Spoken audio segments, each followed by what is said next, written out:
when it comes to gaining leverage with when it comes to gaining leverage, when it comes to gaining leverage, there's two things that I want y'all to focus on. How much are you emotionally available? So that means you should be emotionally unavailable. And so watch how you are emotional with her. And then the second is really simple, but it could actually get complicated if you're not doing it right. And this is not reacting. I've talked about that multiple times, but I feel like it has to be talked about multiple times because it needs to be really put out there of how bad it really can make things for you, make it worse, and make you specifically look a certain way. And I love to ask y'all questions because you got to ask yourself questions on why you're doing specific stuff. And so one question I have right now is, why are you reacting? Like, for real. If you feel like, okay, this person needs me to stop, or you feel like I'm trying to gain all the leverage because I feel like, oh, this person is trying to keep that leverage over me, or they want the power on their side, they want to switch up the dynamic, or they want to be above me, or they want me to validate them, or they want me to be an option. If any of these situations is yours, or anything else that you know is wrong, then you know you should not be reacting. And yet right back to emotionally being and right back to emotionally being there as a man, especially, and you're showing that type of weakness, especially for the wrong girl, then it's going to become a problem. And the more you get softer, the more you can't help yourself, the more you're falling deeply for her, the harder it's going to get for you, and gaining leverage will become more challenging. But yet I'm going to explain to you why you should not be doing it, and basically exactly what you should be doing instead. And so make sure you give this video a big thumbs up. If y'all have any questions at any time, let me know. But if you also want to let me know your situation, I know sometimes y'all are going through it, and I know sometimes you just did it and you got through it, and so I like reading them. I respond to a lot of them, and also it definitely helps out so many other fellas. Drop it down below, and if you want a part 2, let your girl know I got you. So right into emotionally being there. First things first is that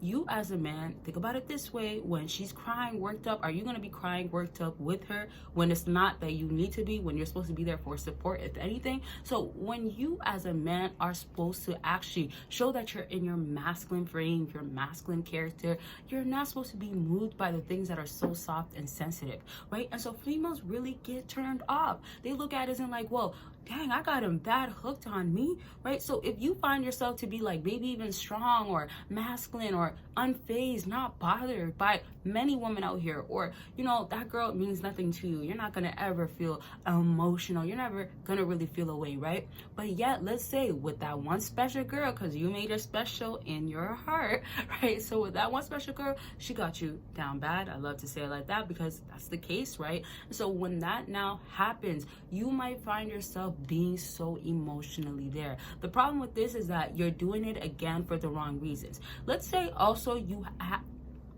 Now, let me just reverse it real quick so you guys can get what I'm saying. If you have to be emotionally available because, let's say, she has a hard time with you since you never express yourself, you're not really good at communicating, that's a different story, because y'all are trying to work to a relationship or work to keep your relationship going, maintain it, right? So that's a different story. But then let's reverse it into, you're still trying to plead to get her back. You're still trying to convince her that this is real love. Your love is so real. Why are you not accepting me? I need you to love me. And so it turns into, yes, desperations at times, but look at it this way: you could also make it be closure. If you ever do express yourself and you're trying to make sure you get the leverage at the end, you want to do it one last time. Yes, you might find yourself doing it throughout the relationship.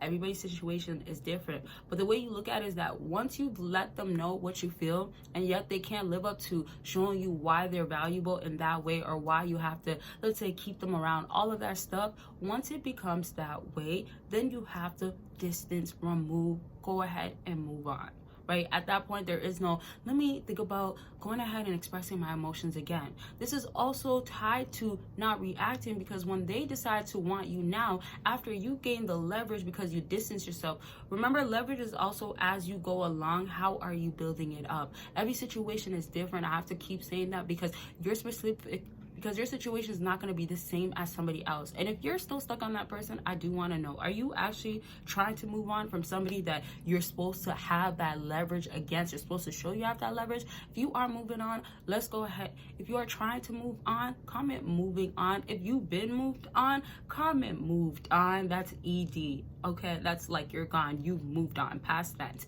But if you're struggling with moving on, at least acknowledge that you know that you need to be moving on. Sometimes, you know, there's that attempt. Sometimes you are moving on and then yet you're going backwards, right? And then there's sometimes when you realize, okay, no, I moved on, but I still got feelings. It all depends on where you're at, but really acknowledge it. It's going to be one of the best ways to take steps forward. And also, if you do want more help, y'all know those books that I have, they're definitely going to help you guys out. And I also have other things on my site that really give you guys game, and it helps you with your particular situation, navigating what's the actual issue. When you don't know what's next, how to even gain that trust with her, gain that respect, when you want her to specifically look at you as a high value guy, that man, that attractive guy, the best of the best in the list. And also, it doesn't mean that you have to have everything correct. It's really about how you move. So if you check out those books, it's going to help you really up your game in so many different ways. And because I shared my personal story, it will help you understand how it's like in the real world. I've dealt with the alpha, I've dealt with the sigma, and I've seen great characteristics with them, and I explained to you what went down and also the outcome of it, of why these things. And also and I tell you the outcome of it to have you understand, if you're any of these types of guys, this is what you got to be doing that works on females, right? And so with my experience, I'm telling y'all, I'm not here to have you think that you got to do the thing. I really don't want y'all to play it soft, or let's say even down. And so make sure you click the link down below to go ahead and check that out and get more. So make sure you do click the link down below, and make sure you do click the link down below to get that access right away to. So make sure you do click the link down below to check it out and get that access right away to more info. And so when it comes back right to you getting that leverage, you really want to not play small with it. So playing small would be like, okay, well, I could go back, or let me just text her back, because what you're doing is saying that, well, I don't really want to take the big step. The big step will cause you to be like, dang, I missed her. The big steps will be like, the big steps will make you feel like, wow, I want to go back to her, or wow, she hasn't talked to me in a whole week or a whole 2 weeks. Like, can I say something now? Or I haven't reacted the first 3 days, and now she knows I'm not emotionally there. And then you decide to just reverse everything, react, break no contact, tell her like, hey, I was missing you the whole entire time, but I just didn't want to say nothing. That's not only playing small, but that's also you losing all of your leverage. So pay attention to how you act moving forward. If you go ahead and move on with your life, if you go ahead and have a great fun time with whatever you're doing next, whether you're just focused on your career and you're trying to upgrade yourself, or let's even say you're on to another female, wherever you're exactly at, let that be the main focus that you have going on for yourself. And that also means, in other words, are you genuinely showing that you're not going to just tolerate anything? When you're trying to gain leverage, a great way to go ahead and prove that you don't just take any BS, that you don't just deal with anything, that you don't just put up with anything, is really showing that the tolerating is not happening no more, or it would just never happen. And don't let it be that they do the worst of the worst thing, or they cross you in the worst of the worst way, and you just can't handle it, and you're really, really, really, really down by that point. But I'm saying that because you get the signs, you get the reasons why you need to maintain the leverage on his side. You get the, oh, well, should I do this? No, I shouldn't, because maybe she'll view me this way, but yet you'll do it, right? So these are the things that you want to not do. Make sure you're going ahead, making progress now, moving forward, because obviously the past is the past, but you're trying to show things have changed. There is no, oh yeah, you're going to be open, emotionally available, let me confess how I feel, all of this stuff. None of that no more. And I'm only making sure that. So in my other videos of talking about leverage, I'm definitely going to bring everything back up that I talked about, just because there's so much more to elaborate on. I could really go on and on. And so really pay attention to your exact situation. See what areas are where you could gain your leverage. See how you can stop reacting right away, and see how you can distance yourself. That's other things that I'll also mention in my other videos as well. But these things will really help you. What are you already doing that you should not be doing? This is a question I'm going to start asking y'all a lot now, because really ask yourself this it will help you understand where you are at. And so that's it for this video. If you haven't given it a big thumbs up yet, make sure you do go so. It helps your girl out so much. Make sure you drop your stories, comments, or if you want a part 2, all of that good stuff in the comment section. And for exclusive, more gems and other things that I haven't talked about ever on my YouTube channel, and I won't be, make sure you check out the links down below to get that access. That's it for this video. Bye, y'all.